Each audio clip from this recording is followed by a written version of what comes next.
মাধ্যমিক, তারপরে 100 নাম্বার এলো। এখন কিন্তু আবার পরিবর্তন হবে, পরিবর্তন হয়ে সেমিস্টার সিস্টেম চালু হবে, অর্থাৎ তোমাদের 1 বছরে 2টো করে পরীক্ষা দিতে হবে।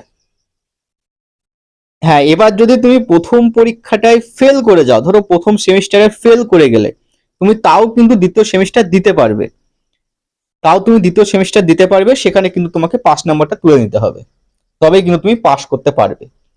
তো এই বিষয়টা কিন্তু পরবর্তী সময় আসতে চলেছে। তো এবার যারা মাধ্যমিক দিবে তাদের পর থেকেই কিন্তু এই বিষয়টা চালু হয়ে যাবে। যারা মাধ্যমিক দেবে এবছর তারা শুনে রাখো, তোমরা যখন ক্লাস 11-এ উঠবে তখন কিন্তু তোমাদের নতুন সিলেবাসের সঙ্গে পরিচয় ঘটবে এবং নতুন শিক্ষা পদ্ধতির সঙ্গেও পরিচয় ঘটবে। এর আগে আমি কিন্তু এনইপি ব্যাপারে বলেছিলাম যে নিউ এডুকেশন পলিসি আসতে চলেছে, সেই বিষয়ে তোমাদের বলেছিলাম। আজকে সেটাই বলছি যে 2024 এবং 25 শিক্ষাবর্ষ